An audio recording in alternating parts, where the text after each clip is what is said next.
নীলতিমি সম্পর্কে আমরা সবাই কম বেশি জানি। এটি পৃথিবীর সবচেয়ে বড় প্রাণী। তবে পরিবেশের ভয়াবহ বিপর্যয়ের কারণে আশ্চর্য এই প্রাণীটি আজ বিলুপ্তির পথে। কিন্তু কখনো কি ভেবে দেখেছেন মহাসাগরে কোনো তিমি না থাকলে কি ঘটবে? যদি কখনো তিমির অস্তিত্ব পৃথিবী থেকে মুছে যায়, তবে যা ঘটবে তা জানলে আপনি আশ্চর্য হতে বাধ্য। আর স্বাভাবিক উপায়ে একটি তিমি সমুদ্রে মারা গেলে সেটি সমুদ্রের অন্যান্য প্রাণীদের উপর যে প্রভাব ফেলে তা জানলেও আপনি অবাক হবেন। নীলতিমিকে বলা হয় পৃথিবীর সবচেয়ে বড় স্তন্যপায়ী প্রাণী, আর এর সম্পর্কে মানুষের কৌতূহলের শেষ নেই। বিশাল এই প্রাণীর জীবন আচরণ আজও মানুষকে বিস্মিত করে। এরা মাছের মতো ফুলকা দিয়ে নিঃশ্বাস নেয়, আবার ডিমও পারে না। অক্সিজেন নেয় মানুষের মতো ফুসফুস দিয়ে, আবার বসবাস করে গভীর সমুদ্রে। নীলতিমিরা সমুদ্রেই শিশু তিমিকে দুধ খাওয়ায়। সমুদ্রে রাজত্ব করে বেড়ানো এই তিমি লম্বায় 100 ফুট পর্যন্ত হয়ে থাকে, যা কিনা সবচেয়ে বড় ডাইনোসরের থেকেও দ্বিগুণ। আমাদের পরিবেশের ভারসাম্য বজায় রাখে নীলতিমি। দক্ষিণ মহাসাগরের স্পার্ম হোয়েল সাগরের পানিতে মলত্যাগের মাধ্যমে প্রচুর পরিমাণে কার্বন নিঃসরণ করে। এসব বজ্র পদার্থে আছে আয়রন, যা সাগরে প্লাঙ্কটন জন্মাতে সহায়তা করে। তিমির শ্বাসত্যাগের মাধ্যমে যে কার্বন ডাইঅক্সাইড পানিতে মেশে, তা আবার ফাইটোপ্লাঙ্কটন সালোক সংশ্লেষণ প্রক্রিয়ায় তাদের খাদ্য তৈরিতে ব্যবহার করে এবং শক্তি উৎপন্ন করে বেঁচে থাকে।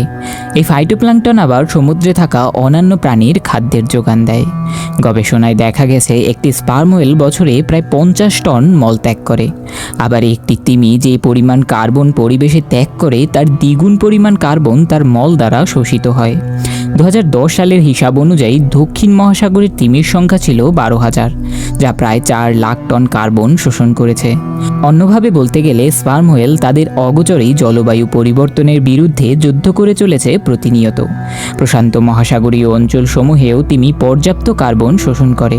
তাই যদি তিমির সংখ্যা দিন দিন কমতে কমতে শূন্যের কাছাকাছি নেমে আসে, তাহলে সেটা আমাদের পৃথিবীর জন্য চরম অভিশাপ। একটি তিমির মৃতদেহ সমুদ্রের প্রাণীদের প্রায় 10 বছরের খাদ্যের যোগান দেয়। মাত্র একটি তিমির মৃতদেহ সম্পূর্ণ ইকোসিস্টেমের খাবারের যোগান দিতে পারে। মাটিতে পচতে থাকা তিমির মৃতদেহ বহু ব্যাকটেরিয়া ও স্ক্যাভেঞ্জারের খাবারের উৎস। নীলতিমির জীবন ধারণ পদ্ধতিও বেশ রহস্যময়। তাদের গড় আয়ু 80 থেকে 90 বছর।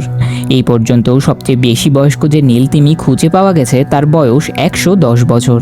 পৃথিবীর প্রায় সব মহাসাগরেই নীলতিমি রাজত্ব করে বেড়ায়। এর মধ্যে আন্টার্কটিকা মহাসাগর, প্রশান্ত মহাসাগর, আটলান্টিক মহাসাগর ও ভারত মহাসাগর অন্যতম। আবার দক্ষিণ গোলার্ধে আন্টার্কটিকা ওশেনিয়া মহাদেশেও দেখা যায় নীলতিমি। অতিরিক্ত শিকারের কারণে বিশ্বব্যাপী নীলতিমির সংখ্যা কমে যাচ্ছে। এই নিয়ে কয়েক বছর ধরেই উদ্বেগ প্রকাশ করেছেন পরিবেশবিদরা। নীলতিমির সাধারণত 2টি মৌসুম থাকে, খাওয়ার মৌসুম ও প্রজনন মৌসুম। খাওয়ার মৌসুম সাধারণত শুরু হয় গ্রীষ্মকালে। নীলতিমি সম্পর্কিত সবচেয়ে মজার তথ্য হলো, এরা সমুদ্রে থাকলেও জলে শ্বাস নিতে পারে না। এরা মানুষের মতোই বাতাসে শ্বাস নেয়, তবে মানুষের মতো প্রতি মুহূর্তে নিঃশ্বাস নিতে হয় না এদের। অন্তত 30 মিনিট পর্যন্ত দম না নিয়ে থাকতে পারে তিমিরা। তিমি যখন নিঃশ্বাস ছাড়ে, তখন সে তার মাথার ওপর 2টি ছিদ্র দিয়ে জল ফোয়ারার মতো করে ছুড়ে দেয়, যা 30 ফুট পর্যন্ত উপরে ওঠে।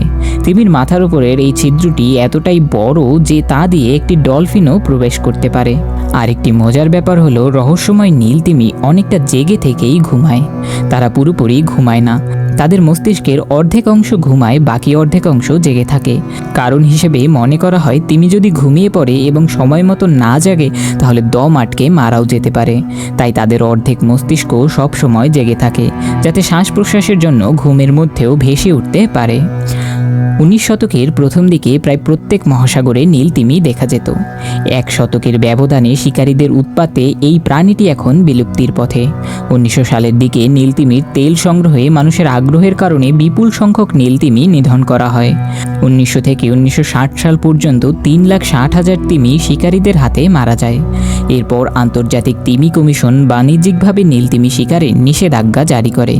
শিকার ছাড়াও জেলেদের হাতে তিমি নিধন হয়। তিমি জেলেদের জালে আটকা পড়ে ডুবে যায় অথবা অভুক্ত থেকে শেষে মারা যায়। সমুদ্রে জাহাজ যাতায়াত বৃদ্ধি পাওয়ায় দ্রুতগামী জাহাজের সঙ্গে সংঘর্ষ হয়েও অনেক তিমি মারা যায়। 2002 সালের এক হিসাব মতে সারা বিশ্বে অন্তত 12,000 নীলতিমি রয়েছে। তাই আমাদের সকলের উচিত তিমি সংরক্ষণে সচেতন হওয়া না হলে পৃথিবী অচিরেই ভয়াবহ বিপদের সম্মুখীন হতে যাচ্ছে। আজ এই পর্যন্তই। ভিডিওটি ভালো লাগলে একটি লাইক ও চ্যানেলটিকে সাবস্ক্রাইব করে রাখুন এমনই আরও ভিডিও পেতে। দেখা হচ্ছে পরের ভিডিওতে।